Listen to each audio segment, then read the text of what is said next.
Hello and welcome to the Hive Thrive Hour. I'm Shadows Pub, your co-host here with Buttcoins, and our guest today is McSamm. McSamm, welcome. You can come off mic now.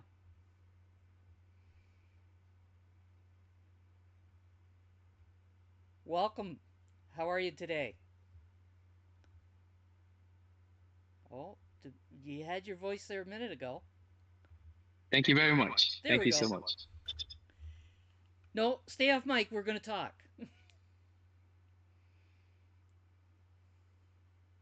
Must be having a delay. Okay, are you here with us? Yes, I'm here with you. I can hear you clearly. Okay, we must have a little bit of a delay, so we'll try to factor that in there. So you've been on Hive since June of 2017. And what did you do before you were on Yeah. Hive? Okay. So before coming to Hive or being on Hive, I was working with a telecommunication network in Ghana, Vodafone. That's Vodafone Ghana as a customer service agent or representative. And so there was a particular guy who usually buys internet data for me. So it was through the guy that I got to know Hive. That was Steemit before. So he used to buy data from me and always buying data in larger quantities. And he's always buying. So I got to find out what he's been using the data for. And that's when he began to speak to me about a blockchain he belongs to. If I'm interested, he was willing and ready to share more with me. So I just I just grabbed the opportunity for him to tell me more about the blockchain. And that's where I started my journey. So you were in Ghana at the time. You're now in the UK. Is that correct? Yes, I'm in the UK, but currently, as I speak, I'm on a trip to Ghana. I'm in Ghana right now for a week, and possibly we're going to have a discussion with one media company about the boreholes that we've made so far. I've been invited for a discussion on one of our top TV stations for that. And so Oh, I very came to Ghana nice. this week, and I'll be returning to the UK next week. Very nice. So we've heard it here first. He's up for an interview at a top TV station in Ghana. So you came on to Yes. Hive and you started doing posting and building your account. What got you interested in the boreholes? Okay, the journey of the borehole started when I went to work in a particular village. I was employed by the government as a data entry officer to work to register people for national identification card. So we started a nationwide registration of identification card, which I was employed by the government as well. So there was this very village I was deployed to work. And the situation I found over there was very, very messy. It was there that I got to identify that there were people and places in Ghana where they could not have access to clean drinking water. In fact, I spent 14 days in that village and I could only drink from a river. That was the only source of water that they gave us because obviously that was not what they were also left with. They didn't have any clean drinking water. And so I said to myself and the team that I'm going to do something to help this community. And so right after the exercise, I tried to put measures in place to see how best I can help that community to have a clean drinking water. I started contacting community leaders, national executives, people I know who could be of help. But of all the effort I put up, nothing worked. I didn't get anybody to support me. And so I spoke with one colleague, which is obviously been a co-founder of this project, that is Collins, that this is a situation I've found and I really want to help the people, but I have no idea. I've contacted people which I believe they are in the best position to help us give water to these people, but they are all not ready to do that, not even the government. So Collins and I have a discussion that we have a blockchain, we belong to the blockchain. We believe if we should put a proposal on the blockchain and speak to people about it, hopefully there is going to be something out of it. So we started speaking to people we know who might be very helpful to lead us in creating a proposal, our focus then was how the proposal was going to be accepted because we weren't sure Hive was going to be interested in the project. But interestingly, when the proposal came out, everyone fell in love with the idea, and then that's where we started the project. We didn't even know it was going to get to 21 boreholes by now, but we are on 21 boreholes, and we are almost on the verge of beginning another one to be 22 to complete the year 2025. Yeah, you've certainly come a long way from that first one that you weren't really sure about. I noticed that you post on a variety of subjects. Has it? You've always been kind of interested in multiple subjects. Yeah. Very good. You just did the economy of words that I often use. One word answer. Nice going. What topics are you mostly interested in? Say again. What topics are you mostly interested in? On the Hive blockchain. On anywhere actually, but you seem to post about what interests you. So what are the topics that most interest you? Um, well, I'm most interested in social activities, things that brings improvement in the lives of people. I think these things interest me most. Interest me the most. Yeah, and I try to find myself posting about social activities and things that will bring improvement in the lives of people. That seems to track with what I was looking at. So I know Yeah. that blockchain has a pile of questions for you, and I don't want to stomp on them. So at this point, blockchain, go for it. All right. Yeah. Definitely. Um, my name is Buck Coins, and Why did I call you and blockchain? I was thinking, oh, is she confused with block trades? Oh, it's one of those days. Yeah, it's all good. Uh, cool. Well, welcome to the show, McSamm. I'm definitely when I look out over this landscape of Hivians and various projects, I definitely feel the boreholes are an inspirational standout. It's and the work that you've been doing is pretty amazing. I'm hearing that how the story got started and how it really had nothing to do with Hive, and you were looking for solutions, and actually Hive was the place that came through. That's really nice to hear that. And we're going to dive deep into the borehole stuff, but maybe before we jump into these boreholes, pun very much intended. I'd like to just hear. I saw a lot that you're doing like events where I saw several of your blogs where there's just like a big auditorium, and it looks like between 50 to 150 people showing up. I see that you have events focused towards kids in schools. And is this more a part of the overall Hive Ghana project, or is it combined with the boreholes, or is it all one big picture?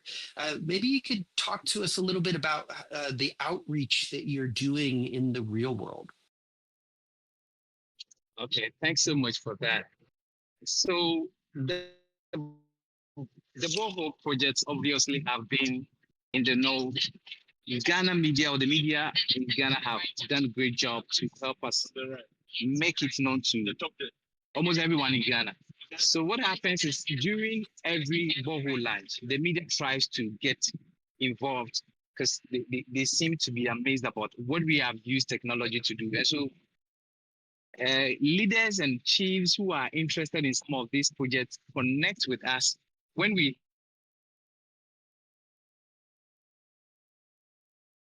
don't even try to connect with us. And so I will always say the media in Ghana have been doing a great and incredible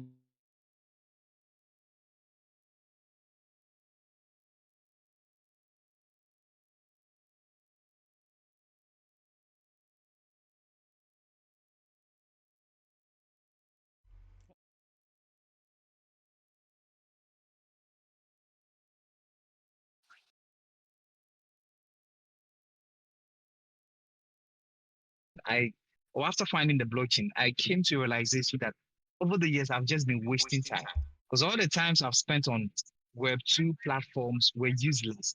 Imagine me finding blockchain in 2017. Let's imagine if I had found it earlier than 2017, the impact that I would have created by now. So I still feel that most people, especially young people out there, do not know this technology. And it is up to us who have got an opportunity to impact societies to start creating awareness about what they can use the blockchain and this technology for. And so we've organized a series of conferences for people. The very last but one conference, which obviously could be the biggest conference we've organized, was when I went to Ghana with Ram, my new life. That was really big. We had more than 600 participants who showed up for the conference. It was really big. And it was organized at a university in Ghana. And people showed a lot of interest. So we've had a series of events, tech conferences, and it's basically speaking about Hive. And that's where we show people what we have been using Hive for.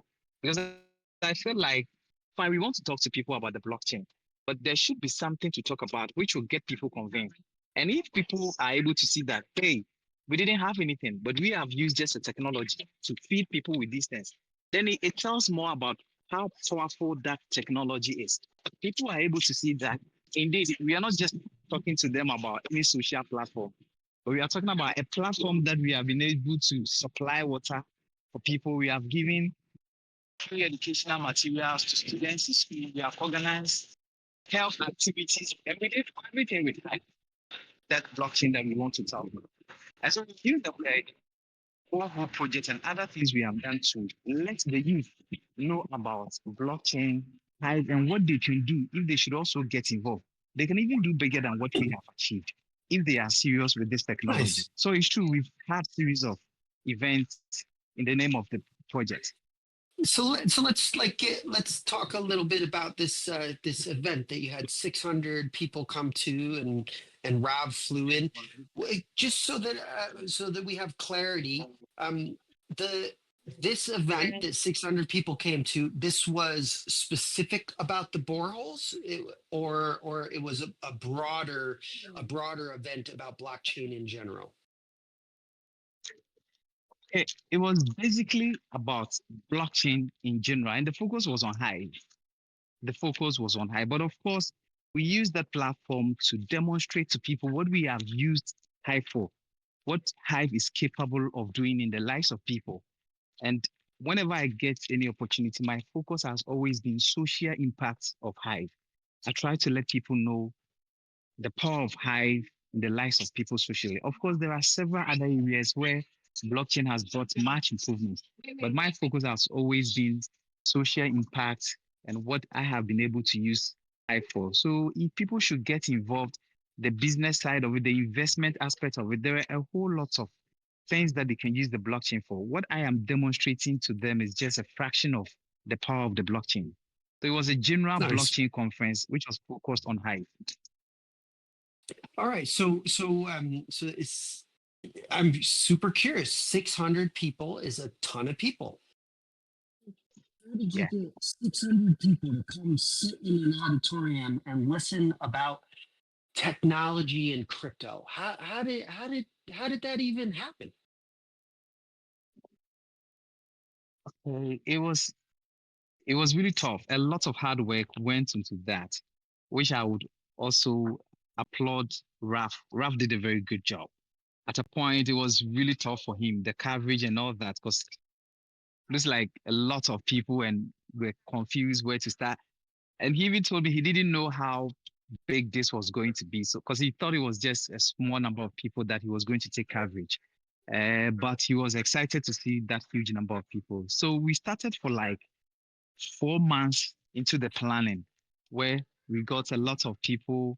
We created awareness on social platforms, and we had people at the university campus to help us spread the message about an event which was going to take place.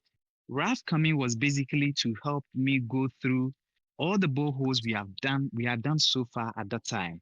He was coming to help us take a coverage of that and get a very nice form.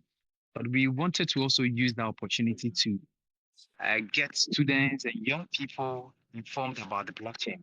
And that is where we tried to begin the planning, and we were able to get the people to the auditorium.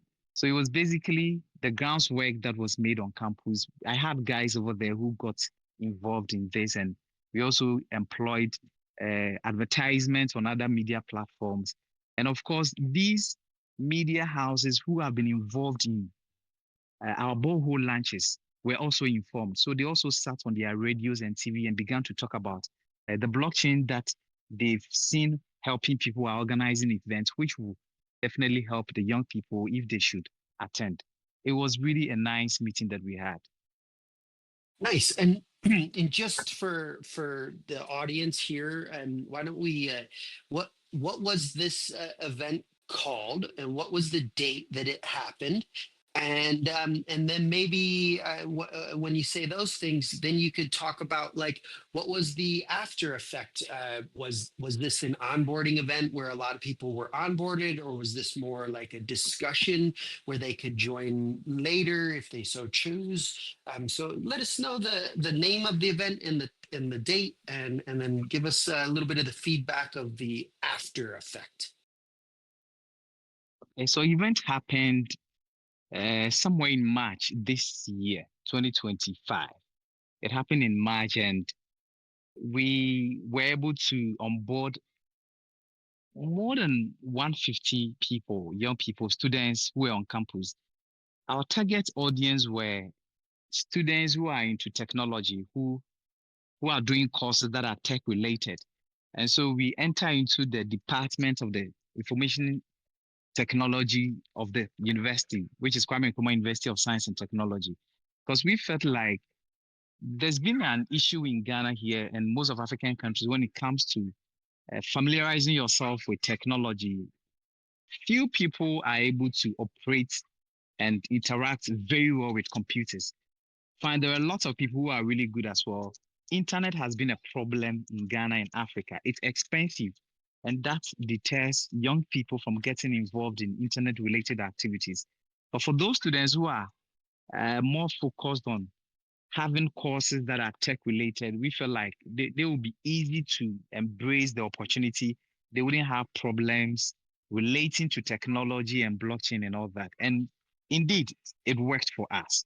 So we got the lecturers involved, and we had about 4 lecturers from the university who were also speakers of the event. They came to share their insights about technology, blockchain, Web3, and how young people can utilize the blockchain and Web3 opportunity to better their lives after school. Because they made us also aware that there's been problem of unemployment. Young people after school always rely on the government for jobs. But if there is such an opportunity and people can utilize it to create something for themselves, even after school, they don't need to rely on government or any other person, but they can also have something on their own. Why not? So it really worked for us. And having 100 over 100 people who registered for Hive was very impressive for us. The focus wasn't much on onboarding. No, we didn't focus so well on onboarding, but it was very encouraging to see that we've got more than 100 and 150 participants Yeah, who were onboarded. However, yeah. we This is the created, main. Yeah, go for it. it really was. However, So, we created a McSamm, platform where we were uh, going to McSamm, uh, help. Yeah, PH has dropped a please go link on. into the channel there. Your article, an impactful Web3 boot camp held. Is this the event that you're talking about here? Let me just have a quick look. It's in the Voice General. It was it was called the New Internet. That was the name we gave to the event, the New Internet. Okay, this is an article that you wrote, and he's Okay, wondering I've if that's seen. the one. Okay, I've seen that one. Okay. No, this is a recent one. I did this one not long ago, like I think earlier this year, somewhere. I think it was done February. Yes, this was done in February. Oh, that bigger one, the one I went with Ralph was last year instead. Sorry, not this year. It was done last year, and this was done this year. Sorry about that.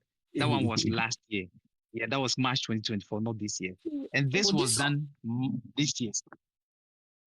this all sounds great. You know, I think it's it sounds like a fascinating way to sort of get at people. I like that, you know, the purpose isn't so much the onboarding so that people can kind of come uh, if they're feeling drawn towards it. I'm curious, of the 150 or so that were onboarded, do you have any follow through metrics? Or are you seeing like how many of you? Because we've been talking lately here at the show. This whole thing, it tends to be easy to get people to do their, or not easy, but you know, it's easier to get people to do their first post. The second post is a little bit harder, and like it's a nightmare to get that third post out. So I'm kind of curious, of those 150 onboarded, do you know if like a handful of those have made it through that dreaded third post? There's been a common problem we have in Ghana, and of course, I believe it's not just Ghana. Most of African countries, even Nigeria, this is happening. Even in the advanced world, Europe, I think we still have these minor problems, but it's bigger and it's to the extreme when it comes to Africa. And the problem is people get interest in what we share with them. They come on board, they make their first post, like you're saying, first, second post goes well with them, and they always expect that the votes will always come. That has been always the expectation. And so whenever I speak to people about the blockchain, I make them aware that they shouldn't expect so much, but they should think of what the blockchain is capable of doing for them. They should look in the future than to looking at the immediate effect. You don't expect that you come to Hive today, begin to make posts, and you are making $20 every day. Your post is when you have not made any great effort to that. It doesn't work like that. We should be more concerned with the impact, the power that the blockchain has to make a great change in lives later.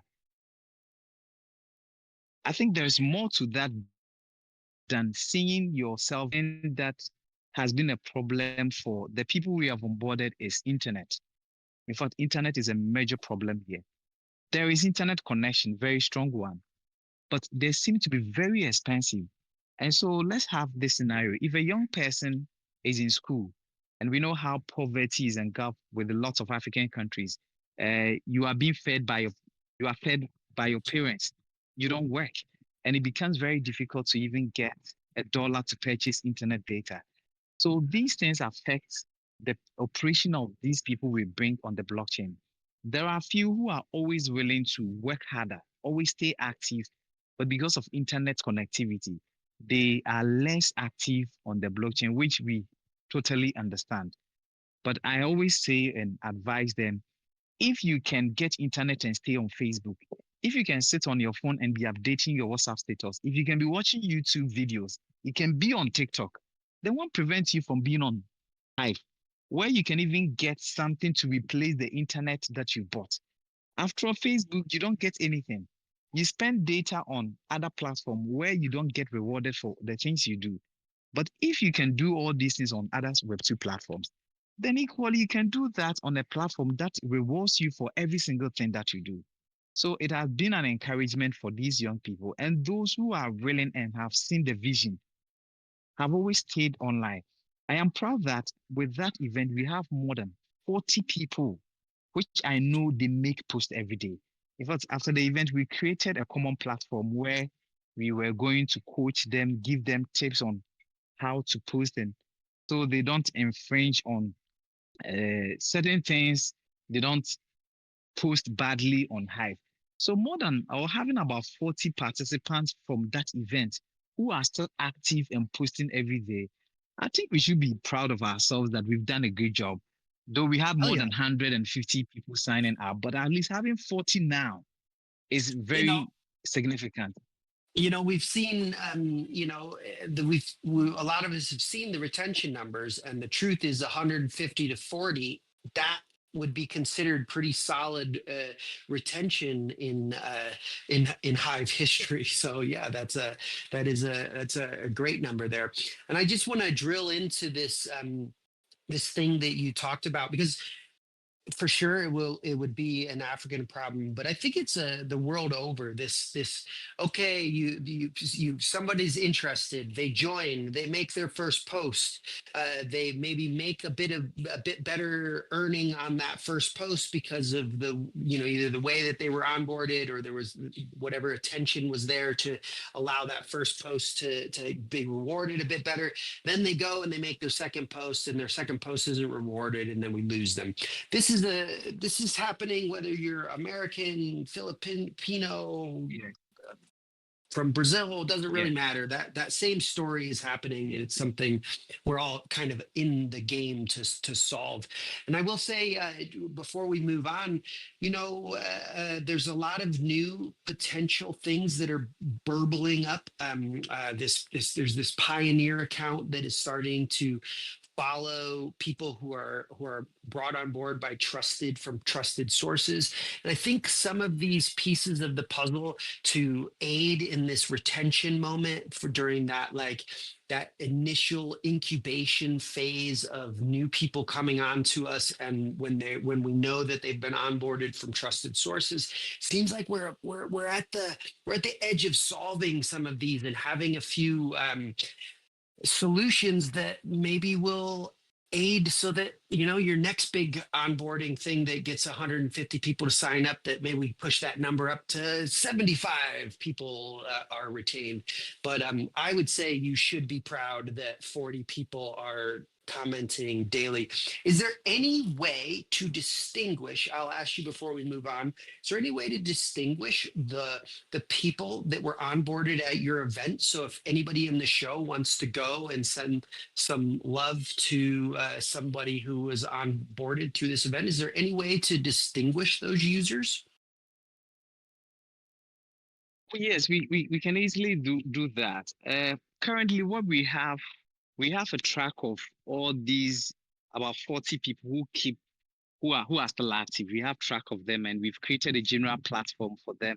So they keep coming to us for directions. If they find anything new on the blockchain which baffles them, they come to us for direction, and we always create challenges for them in our community, Hive Ghana community on Discord. And we also organize weekly activities on Discord for these people, which we have a track of all these. And should we have a list, or if you should create a list of these people, it's very easy for us to just put a list out there that these are the people we nurtured from this very conference.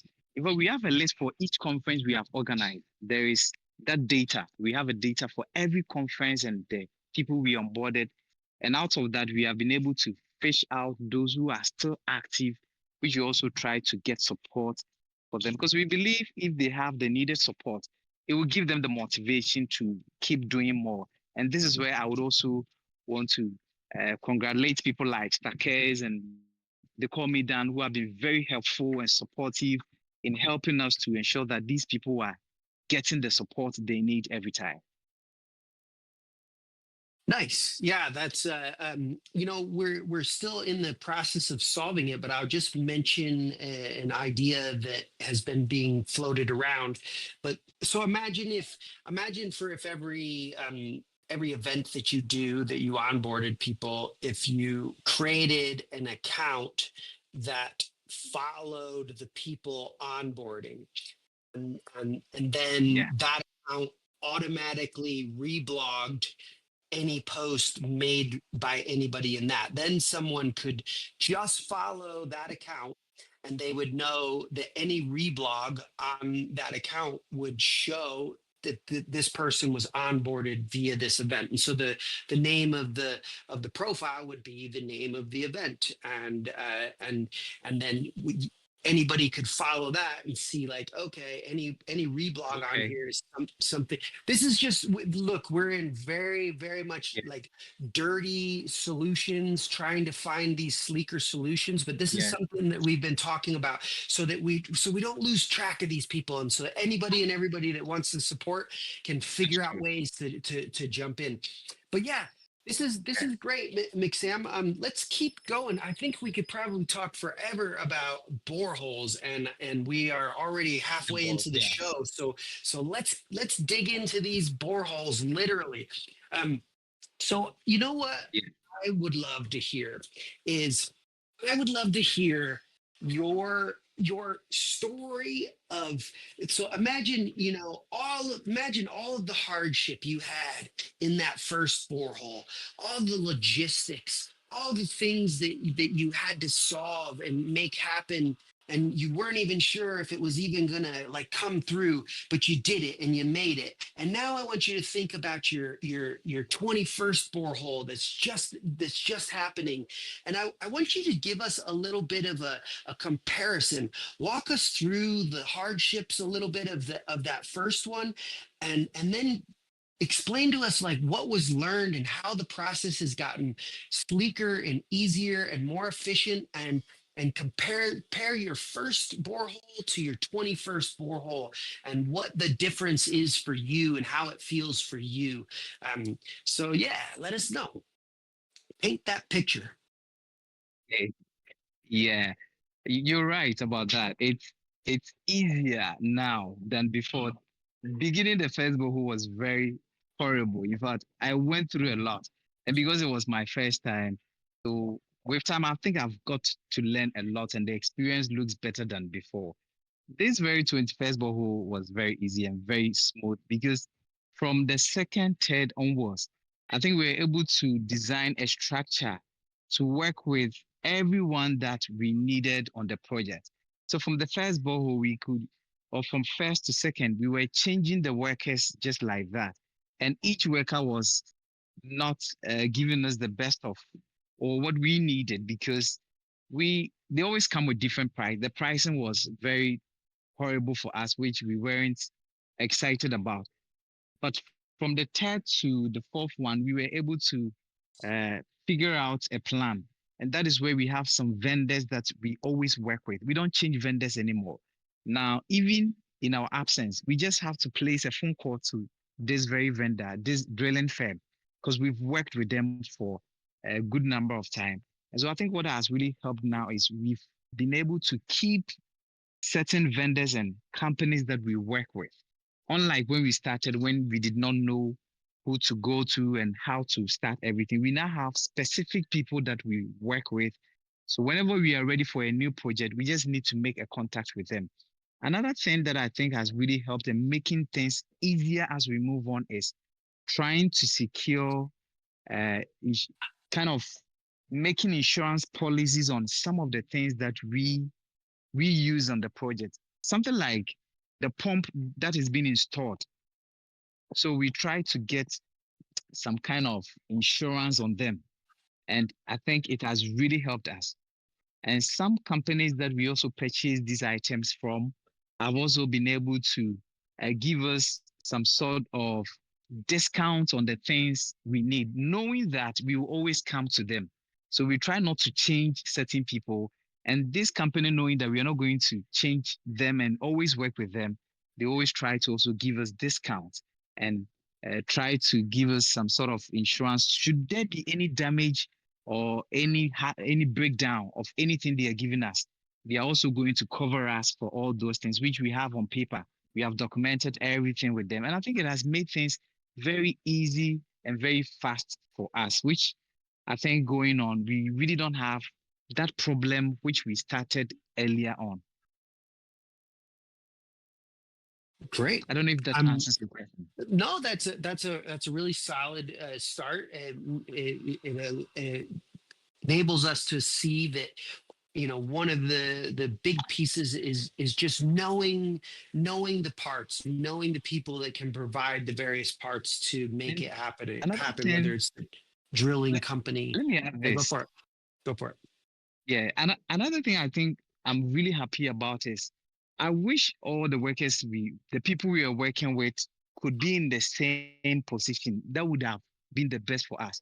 So there is this guy who we started with, and well, he wasn't in the picture from the beginning, but later when we got him and we thought that we want to keep him and work with him, he's a photographer and he does a perfect job for us. Even when Raf came, he was the one that Raf was also working with, and Raf was happy that we have been working with this guy because he likes him as well. We saw that he's a young guy. He's also familiar with internet. He's on social media. why don't we onboard him? Because now we want to make you part of the project. We work with you.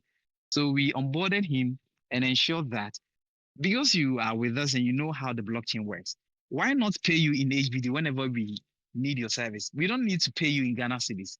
So this guy now receives his work, his payment of whatever work he's done for us in Hive or in HBD. And I think it's very Wow. easy. So imagine all the other workers we are working with are supposed to be on Hive. The drilling company, if we can pay them in HBD, then that makes the work easier. We don't need any transactional fees and all that.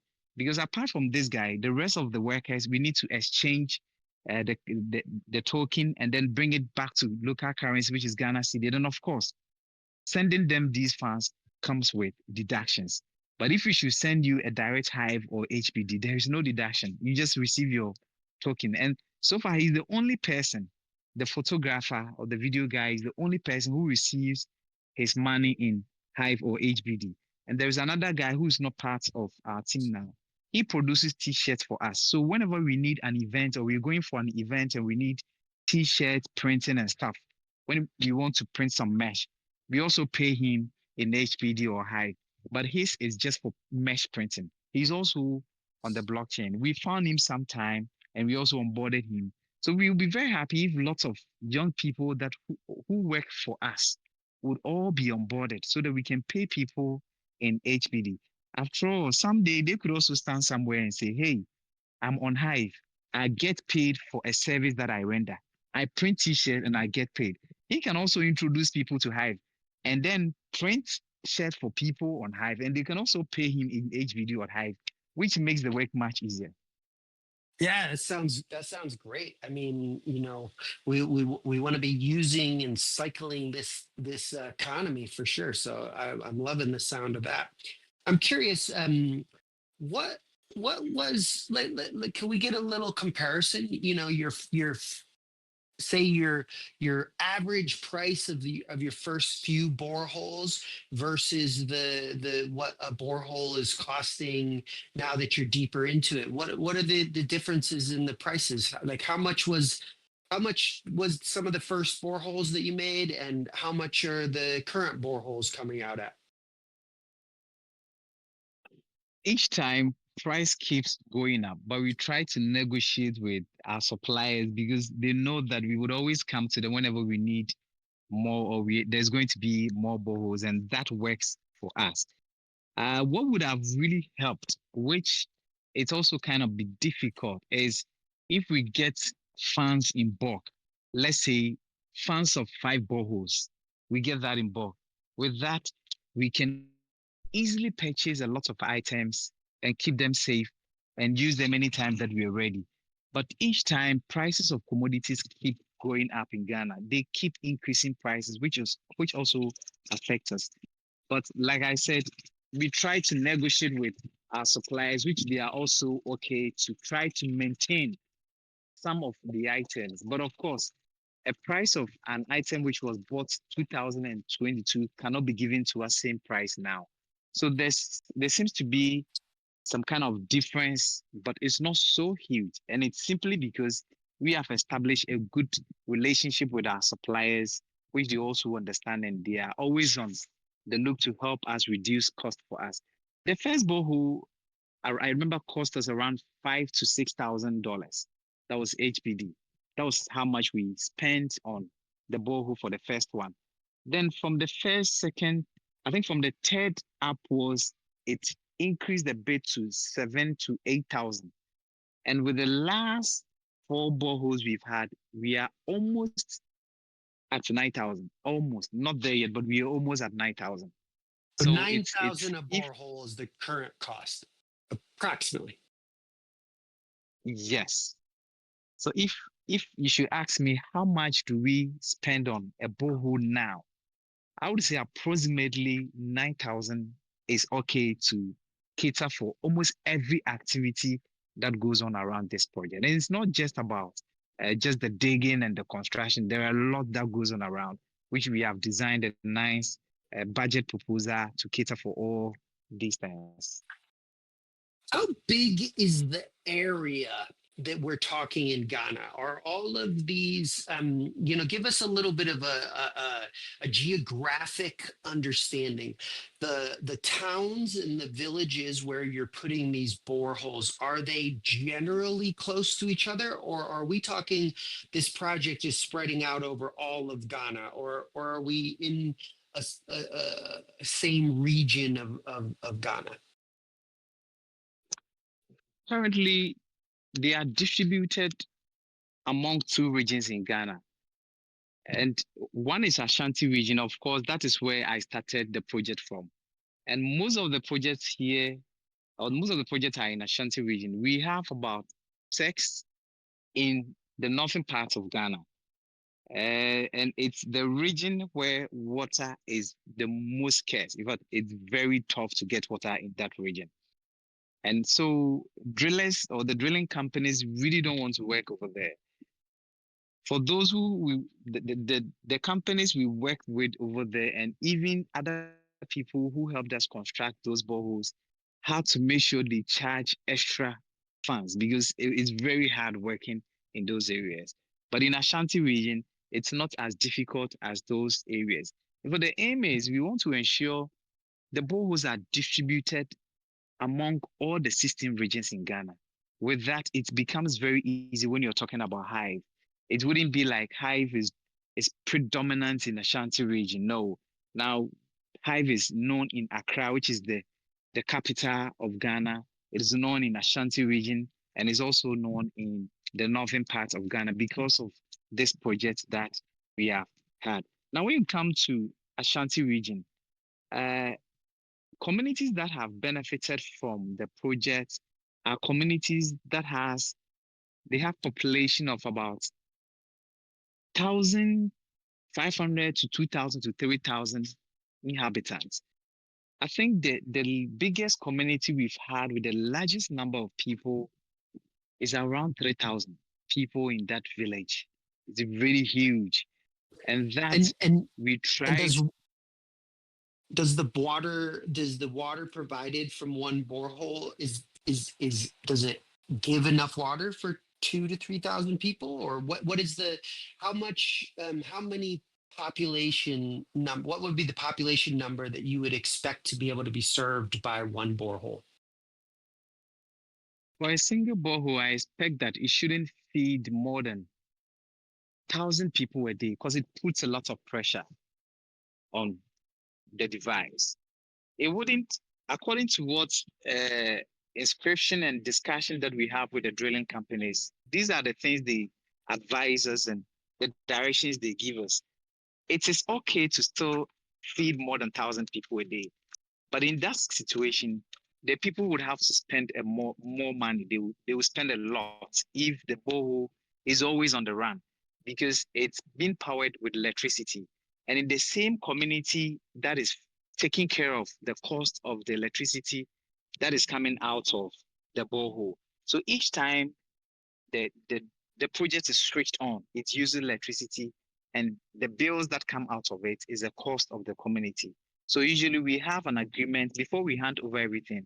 We have a discussion with community leaders that this is how the project is, and this is what we expect you to do. Hive has done its part to support you, but we expect that you also take very good care of the project. And so we sit and discuss with the community leaders and hear them out, the strategies they have to ensure that the borehole is running. And usually, what they tell us is the chief, with his elders and councils, will also make sure they have their own way to generate funds to ensure that they pay bills for the entire project to run every day. So they can even feed more than 1,500 people. But in that case, they are going to pay more or they will spend more because they are going to have a higher bill if the borehole is always on the run. We were also concerned with damage to the pump. Should it be running every day? But the drillers made us aware, no, it wouldn't affect it. Only that they have to operate it in a specific time interval. With that, it can prolong the lifespan of these pumps. And the good thing is we have insurance on all the pumps that we have installed on all the boreholes. So should we have any damage, we just need to go to the drilling firm and they are going to just replace them for us. And so I wouldn't advise that it feeds more than 1,000 people a day. 5,000 is okay, but if the community is ready and they can afford to spend more on the bills of the borehole, then it's up to them.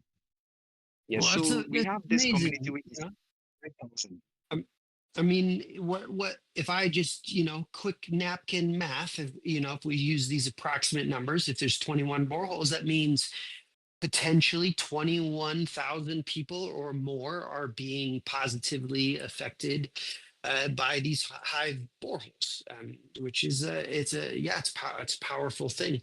Um, well, why don't we take a minute and ask some of these tough questions, just because they got to be asked, and you kind of need to clear the shelf here. So I And am I am curious oh, about you one got thing. something? Go for it. Go for it. McSamm, are you aware whether any of the communities have maybe undertaken using renewable energy like solar to power the pump, or did they just stick with electricity? For the 21 boreholes we've done, none of them has any different source of power apart from electricity. They all use electricity to generate this power. Yeah, all of them. I think there was one that we had a discussion with if we could support them with solar, but there was no source of funding for that. They were not capable, and Right. I also was not in the best position to help them get solar for that. And I believe lots of people from Hive has also expressed concerns about that, and they've been trying to see how best we can help some communities, especially those communities without electricity. There are communities who are in dire need of water, but they don't have electricity, and that we can provide them the borehole. So we are concerned some of these communities, maybe we can support them with the borehole, but we need to look out for a way, an alternative way we can support them to get the water. That is where the solar comes in. But we've not, as it stands, there's no community that uses solar. They all use electricity. Yeah, and it takes it. There's a cost to the infrastructure to put solar in. They'll get it back over time, but there's that money up front. Interesting. Thank you. Yeah. So, I've heard this brought up about the solar as well. It definitely seems like a logical step, but it's another one of the pieces. Hopefully, it's feasible in the future. But yeah. So, like I was saying, I like to kind of clear the plate and just ask the I guess the tough question for the day, which is okay. So this is amazing. People are tangibly having their life improved. I've is part of that through your initiative and your energy that you're putting towards this. This is all great. And you're receiving funding from Plan, which in essence, the value plan, it's everybody listening, it's everybody that's part of Hive, depending on who you are and how you think, it's our money, right? And so our money on Hive is being funneled into this positive effect. A value plan specifically is for marketing and onboarding. So my question to you would be, what do you say to the people that the murmurers, the grumblers, the bitchers, the complainers that we have plenty of on Hive? What do you say to these people that say, "Here we are, another pilfering of our ecosystem, taking money to do these projects, and how is this helping Hive? How is this helping with onboarding? What does this have to do with marketing? This is just another big waste of money." What do you say to those people that do not think that these boreholes are a valid marketing plan or scheme? What do you got to say to the dissenters? Yes. Obviously, everyone knows the borehole project has changed people's lives. These peoples we are talking about, socially, their lives are improved. Health wise, they are getting a better water for an improved life, which we are all excited about. Now, when we look at Hive, I think the Borehole project is also in connection with other activities. That is exactly the funds that we receive also caters for other activities like supply of textbooks and also organization of free health care for these communities that are really battling with certain ailments and all that. However, we are proud and excited that this borehole project is not only supplying water to people in Africa. We are not only giving water to people who are in need in Ghana, but we're also creating an avenue for Hive to be known in Ghana, in Africa. As I speak with you now, I'm in Ghana right now. And it's simply because one chief contacted me since that was 2 months ago. He contacted me about the news he's been watching about the borehole and other chiefs talking to him. Uh, they are excited about what I've been using technology to do. In fact, he has no idea of what the blockchain is. And he believes he's not the only one in this situation. There are lots of people who also would want to know and hear much about this. During the conversation, he couldn't believe that everything that I have achieved was done by the blockchain. He thought I had some external funds somewhere, and I told him no, everything has been fully sponsored by the blockchain technology, which is Hive. We have not received any funding from anywhere else, and it seems so good to be true to the chief. And so he's also a media guy. He's on TV. He's a presenter. He asked if there would be a chance for me to be in Ghana. And then he can host me on TV and we have a real discussion about these things. Because he feels like a lot of people are wondering. He's asked around and it looks like people are aware of what I've been doing with Hive. But people would also want to hear more and how I was able to do this. So do I mind if I can come to Ghana and then we can have a discussion on TV and then talk about Hive, how I was able to do this and how authentic is Hive. And so I believe that with all these things we're doing, we're also spreading the news about Hive. We are helping people to understand the power of this technology. It's not just like we are talking, but we have a real world solution. We have something which we can all see. Now, years to come, all these communities who have benefited from these boreholes, if you have studied the structure or the project clearly, we have a plug that we put on the wall, and it has a logo and inscription of Hive as the main uh, sponsor of this whole project. I believe that even in 10 years, if a particular community is still enjoying this water, children and young people who will be growing to still benefit this water, whenever they visit the project, they see the name Hive, and that is an inspiration to us. They can try to find what Hive is all about. Those who are very interested and people who they have that enthusiasm can do more with that technology. And so we are trying to spread the news about Hive. We are getting a lot of people involved. It is my utmost priority that someday to come, Hive will not just be a name that it's a platform that has supported Ghanaian communities with potable drinking water. But Hive will be like people visit shops and they are buying with Hive. People talk about Hive as a powerful Web3 blockchain platform. People are investing in Hive. Young people are making a lot of things. Artisans, creative work in Ghana, a lot of people have invested. And I'm excited that with the Borehole project, we are gradually getting the government officials and a lot of high profile people in Ghana getting interest in Hive. It might not be so obvious now, but trust me, the attention that we are gradually gaining on Hive in Ghana with Hive is getting bigger and bigger every day, which I'm very much excited about. So it doesn't look like we are throwing money away. No, apart from the fact that we've catered for people, we have made improvements in the lives of people. We have also used the project to speak about the incredible nature of the blockchain. And anytime, any year to come, wherever in the world, we can always be proud that, hey, the blockchain that we've always been speaking about, this is what we can boast of. This is what it has been able to achieve, which a lot of platforms don't even have that classical example. But we are proud that we belong to a blockchain that we have used this token to make this thing, which I believe it has a significant change and improvement in the lives of people.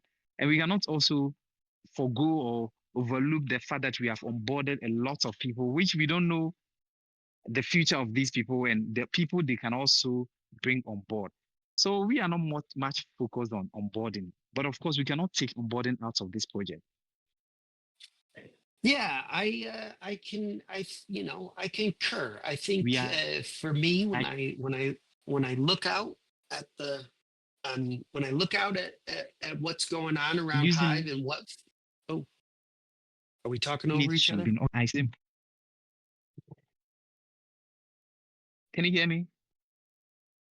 Maybe you cut out there for a split second. I think we're back on together. And I was saying, I concur. I Okay. think when I look at the Hive Borehole project, and I think about a lot of the different things that are receiving funding, I definitely, me personally, I see it as a positive thing for Hive, with longer legs, with real impact, something that you can truly point at, and then I guess we will sort of see how big of an impact it has specifically in Ghana, and how big of a team, or not a team, but like a population of Hivians that come out of Ghana through all of the media.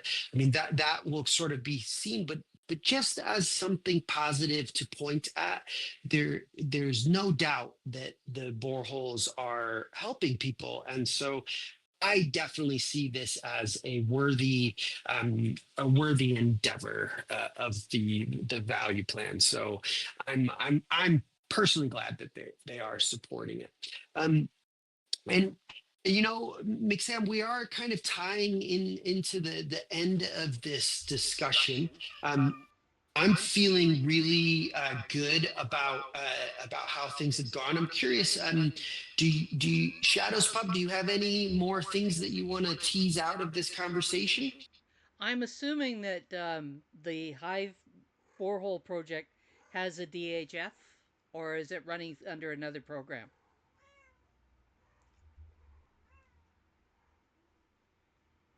McSamm, you The there? boreholes, the boreholes come out of the value plan, as far as I'm aware. Yeah. That's it's coming from the value plan. So another reason to support the value plan. Yes. And I have to agree with Berkerman. I was thinking, sitting here thinking as you two were talking, that for people who view crypto as just something that criminals use and is only used for breaking the law, uh, a little chain like this that basically is providing water for up to 21,000 people per day.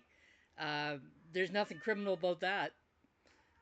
So I think that's a good news story that needs to be spread far and wide. Yeah. Yeah. Not at all.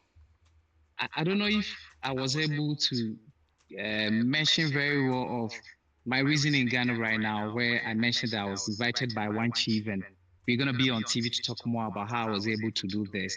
I think in one of his submission, he mentioned that what he's head of Web3, blockchain, and cryptocurrency. And most people in Africa, when they hear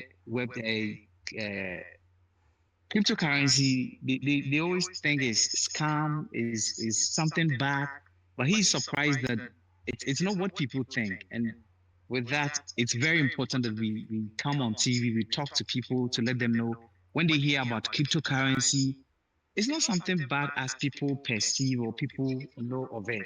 But this is something which is more related to blockchain and Web3 and what we have used it to do or what we've been able to achieve with the blockchain technology. Yeah, so I think it's a great testament any day, anywhere, some years to come. This blockchain speaks for itself. We even don't need to talk much about it. They speak for the Hive community. They are very defending to talk about how important technology, Web3, and blockchain is in the lives of people. I have to agree. So McSamm, why don't you tie up the end of your talk and let us know anything that you feel is you want people to know about your project and work, and maybe let us know if there's any way specifically, if anybody wants to do anything to support or help or give a hand. Let them know how they would even do that, and then we'll let Shadows Pub end the show, and we'll call it another successful Hive Thrive. Even if we did get started a little late. What final words of Thank you wisdom do so you much. have for us, McSamm? Yeah, in fact, I'm always grateful and excited that the entire Hive community has accepted this project, and not to support McSamm in constructing these bowls, but they are also helping someone in Africa, in Ghana, supporting people who are in need. And by doing so, we are also trying to do our best to help spread the news about Hive, which we are always proud about. I'll be very happy if we keep encouraging and ensuring that Value Plan is always in the best position to support this project. I was hoping that by the end of this year, myself and Collins, were planning a simple and a small and kind of an event where we are going to celebrate boreholes at 25. That is, we were aiming that we could have 25 boreholes by the end of year 2025. But it looks as if we are going to have 22, which of course, probably next year we can start with the rest of them. But I would be very happy if the value plan could always have the needed support to ensure this project keeps going. Or if there's any other source of funding that could help ensure that the borehole project is ongoing, in fact, we'll be very excited. We have a different account. Before, my account was always receiving the funds for the borehole. So going forward, we have created a new account which is specifically for the project in Ghana. And I'll share a link or the name of their account to the group. Whoever has support and would want to help us in any kind, everyone is welcome to do so. And we always make sure that we give a report on whatever support that we have received from the borehole. We are excited and we are in the best position and ready to make sure Hive gets the needed attention. If not in Africa, in Ghana, it should be the talk of every young person. We want to have a lot of young people on the blockchain because we believe there are lots of talent in Ghana, which, if they should see the power of this technology, they can do more, they can do great things, which we have no idea of. But with this that we are doing, we are not just improving lives, we also presenting an opportunity to people, which of course will change their lives. We are presenting an investment opportunities to people who might also find this interesting and also get themselves involved someday. Well said. And yes, I certainly hope the value plan continues to get support when I hear it doing projects like this. I know it gets a lot of bad knocks, but I think it needs to be celebrated for this type of project. And kudos to you for being so dedicated to it. Uh, Thank you for being with us Thank you today. so much. Buckcoins, any final Thank words? you. Yeah. Appreciate McSam coming.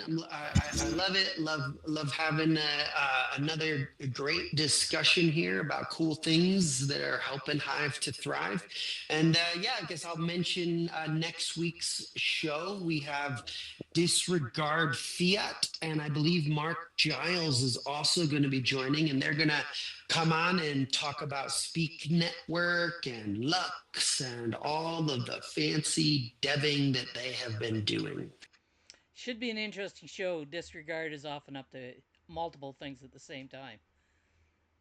And that brings us to the end of this Hive Thrive Hour. Thank you for joining us, and come on back next week.